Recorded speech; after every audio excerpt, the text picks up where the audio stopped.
Morning all of the students. आज हम preposition का नेक्स्ट पार्ट पढ़ने के लिए जा रहे हैं। तो बच्चों, आज जो पार्ट है सबसे अब तक के सभी पार्ट में सबसे इम्पोर्टेंट पार्ट्स है आपके है एट का प्रयोग। सबसे पहले मैं एट का प्रयोग को मैंने 6 पॉइंट्स में बांटा है कि किस प्रकार से इसका यूज किया जाता है। कई बार मैं देखता हूँ एट का प्रयोग में, इनके प्रयोग में आप कंफ्यूजन रहते हैं। एट इनके प्रयोग में, दोनों के प्रयोग में आप कंफ्यूजन रहते हैं कि यहाँ पर एट का प्रयोग होगा या इनका प्रयोग होगा। इसके लिए मैं आपको एक छोटे छोटे रूल्स के हिसाब से, इम्पोर्टेंट जो गोल्डन रूल होते हैं उनके हिसाब से मैंने आपको समझाने का प्रयत्न किया है। और आप ज़्यादा से ज़्यादा इस चीज़ को समझने की कोशिश करें, लेकिन मेरे वीडियो का आप अंत तक देखते रहिए।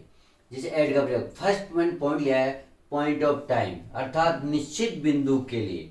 यानी एट का यूज जो होता है एक निश्चित पॉइंट के लिए होता है। जैसे I get up at 5 o'clock, तो इसका एक निश्चित पॉइंट है कि वह कितने बजे गेटअप होता है, 5 o'clock बजे गेटअप होता है। नेक्स्ट अपने है he comes home at sunset, यानी एक निश्चित पॉइंट है। निश्चित पॉइंट क्या है यहाँ पर, सनसेट। यानी सनसेट ये बता रहा है कि ही कम्स, यानी इसको, यानी ये कब आता है वो घर पर, सनसेट पर। जब सनसेट होता है तब वो घर पर आता है। सूर्यास्त के लिए सनसेट का यूज किया गया। नेक्स्ट मैंने इसी का एग्जाम्पल लिया है ही स्लीप्स एट मिडनाइट, और यहाँ पे एक निश्चित पॉइंट है कि वो रात को कब सोता है, मिडनाइट को। तो यहाँ पर हमने एट का यूज किया है। उसी प्रकार it is very hot at noon, यहाँ पर क्या आ जाएगा, एट नून। तो नून के साथ अपने एट का प्रयोग करेंगे। इस प्रकार से फर्स्ट पॉइंट जिसका कि पॉइंट ऑफ टाइम, निश्चित बिंदु के साथ हम किस किस जगह यूज कर सकते हैं। तो नेक्स्ट पॉइंट आता है कुछ ऐसे सूचक शब्द होते हैं, इंडिकेट शब्द होते हैं जिनके साथ हमेशा एट का ही यूज किया जाता है। जैसे at the interval, at the end, at last, इनके साथ हमेशा एट का ही प्रयोग होता है। अब नेक्स्ट है जो कंफ्यूजन होते हैं बच्चे कि एट का प्रयोग, कई बार हम देखते हैं कि इनका प्रयोग भी हो रहा है, वहां पर एट का यूज भी हो रहा है, तो इन दोनों में क्या डिफरेंस होता है। तो आपको मैं छोटा सा एक चीज बता देता हूँ, एट का प्रयोग और इनके प्रयोग में थोड़ा सा क्या डिफरेंस होता है। एट का यूज होता है हमेशा छोटे नगरों के साथ होता है, छोटे नगरों, गांवों, उनके साथ इसका प्रयोग होता है। इनका प्रयोग बड़े नगरों के साथ होता है, बड़े नगरों के साथ इसका प्रयोग होता है। लेकिन कई बार क्या होता है कि एक बड़ा क्षेत्र, एक बड़ा जो एरिया होता है उसके अंदर एक शॉर्ट एरिया भी देते हैं, तो उनमें किस प्रकार से उसका यूज हो। तो देखो ग्राम नगर के लिए बताया ही लिव्स एट खराना, तो यह खराना के एक गांव है, क्या है कि गांव है। तो यहाँ पर हमने किसका यूज किया, एट का यूज किया। ही लिव्स एट जवारामगढ़, तो कहाँ रहता है, जवाराम का एक नगर है, तो उसके लिए हमने एट का यूज कर दिया। इस प्रकार हमने 3 पॉइंट्स पढ़े। पहला पॉइंट था निश्चित पॉइंट्स के साथ, दूसरा था कुछ समय सूचक शब्द होते हैं उनके साथ, तीसरा पॉइंट था छोटे नगरों के पहले एट का प्रयोग होता है।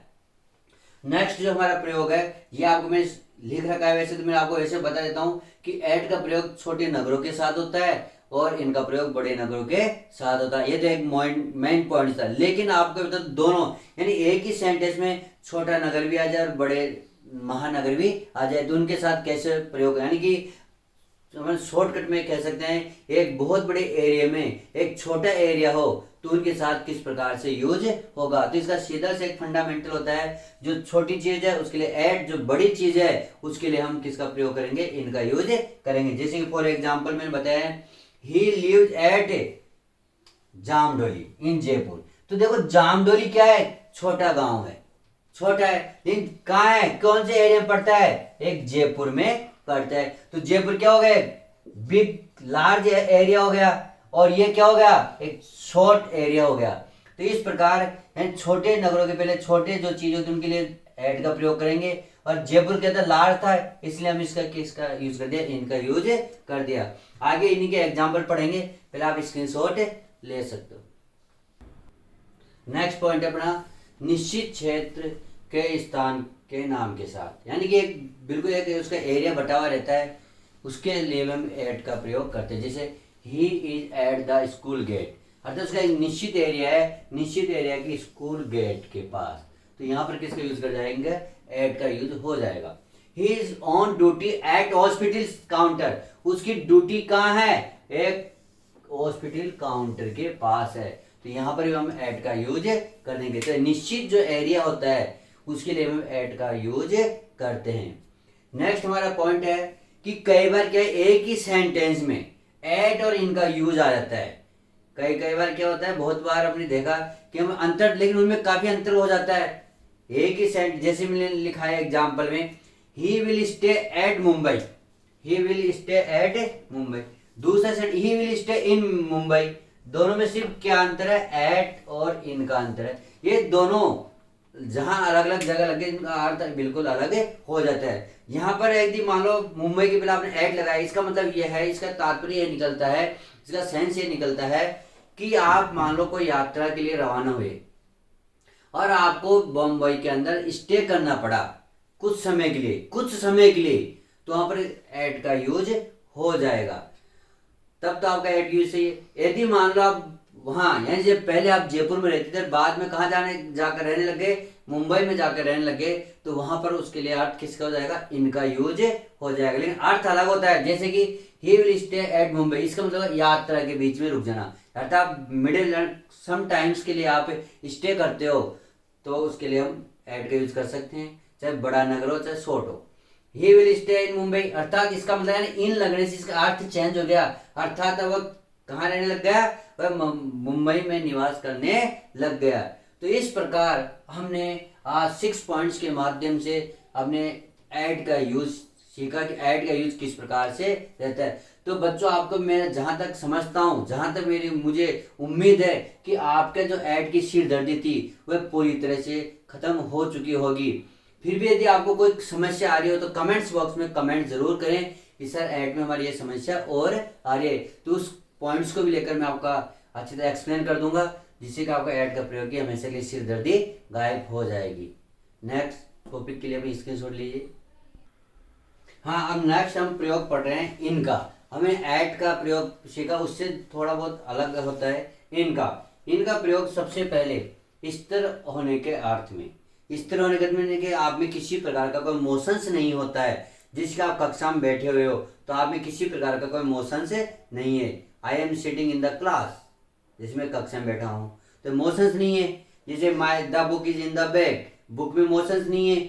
इस प्रकार जैसे he is in the hall, वो हॉल में बैठा हुआ है तो हॉल के अंदर है। तो इस प्रकार हम इसका स्थिर अवस्था के इसका यूज करते हैं। एक होता है एक ही क्षेत्र में रहते हुए गति करना, एक ही क्षेत्र में। जैसे कि कई बार मैं बच्चों को देखता हूँ कि जैसे पक्षी आसमान में उड़ रहे हैं, इसमें किसका प्रयोग होंगे?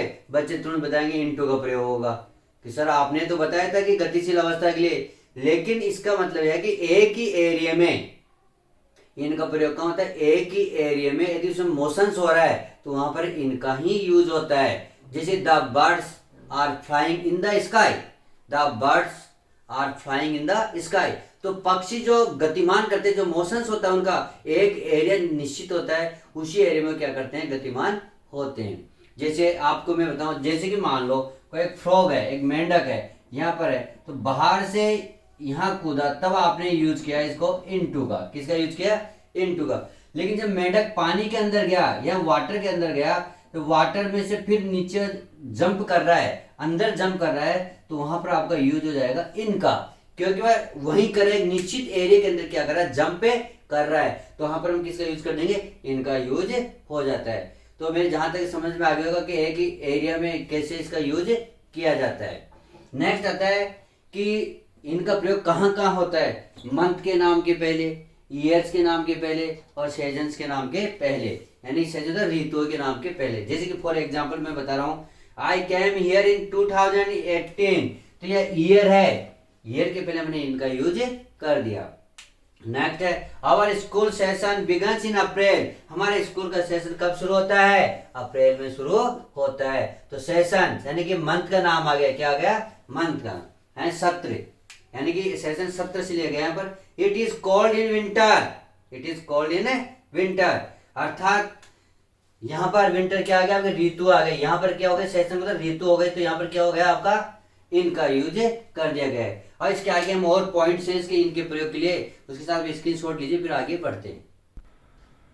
हाँ, नेक्स्ट आता है समय की अवधि के लिए। किसके लिए आता है? समय के पीरियड ऑफ टाइम है समाप्त होने के लिए। जैसे कि he will be here in an hour, अर्थात ये समय अवधि है कि वह यहाँ कब है? ही विल बी हियर, वो यहाँ पर है, इन एन आवर अर्थात 1 घंटे से यहाँ पर होगा।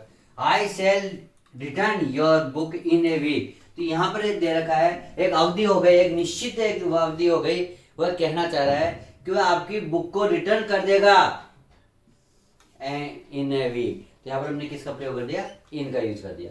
Mohan will return in a month, Mohan लौट आएगा, जब एक निश्चित अवधि हो गई उसके अर्थ में इसका इनका यूज हो जाता है। दिनों के समय टाइम ऑफ पार्ट, जैसे कि मॉर्निंग, इवनिंग, आफ्टरनून, इनके साथ भी हमेशा इनका यूज होता है। लेकिन देखना नून, नाइट और मिड नाइट के साथ हमेशा एट का यूज होता है। तो बच्चों इनका प्रयोग आपके समझ में आ रहा होगा और इसके कुछ पॉइंट्स मैं आपको बता रहा हूँ, इसके साथ स्क्रीनशॉट आप ले सकते हो।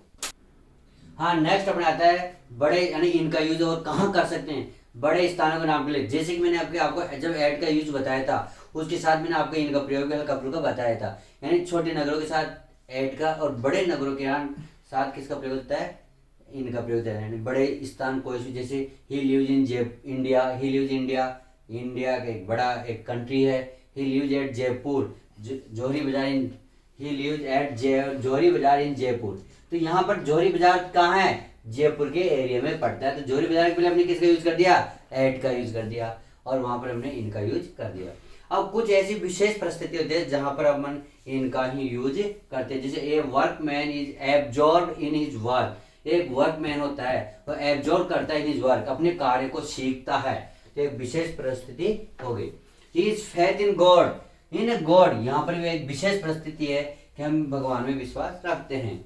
ही इज इन डेंजर, वह खतरे में है, तो यहाँ पर भी इनका यूज हो गया। बाल दिवस is celebrated in memory of the Nehru, Pandit Nehru, तो यहाँ पर भी हमने इनका प्रयोग कर दिया। इस प्रकार विशेष परिस्थितियों में हम इनका यूज कर सकते हैं। अब बच्चों कुछ ऐसे हैं जिनके साथ हम किसी भी प्रीपोजिशन का यूज नहीं करते, जैसे today, tomorrow, yesterday, the following day, the next day, yesterday evening, yesterday afternoon, yesterday midnight, इनके साथ हम किसी भी प्रकार का कोई प्रीपोजिशन का यूज नहीं करते। तो बच्चों मैं आज जहां तक देख रहा हूँ आपके एट और इनका प्रयोग बिल्कुल एब्सोल्युटली क्लियर हो गए होंगे और मुझे उम्मीद है कि आपके अच्छी तरह समझ में भी आ गए होंगे। इसलिए बच्चों मैं आपसे सिर्फ एक ही रिक्वेस्ट करता हूँ कि आप मेरे वीडियो को अंत तक देखते रहिए, जिससे कि आपकी किसी भी प्रकार की कोई समस्या हो वो आपके हल हो जाए, या फिर कमेंट्स बॉक्स के माध्यम से आप मुझे सूचित करें, इन्फॉर्म करें। लेकिन बच्चों आप मेरे वीडियो को सब्सक्राइब भी करते रहे, जिससे कि आपको लगातार आपके नोटिफिकेशन आपको तुरंत आपके पास जल्दी पहुंच जाए। Thank you.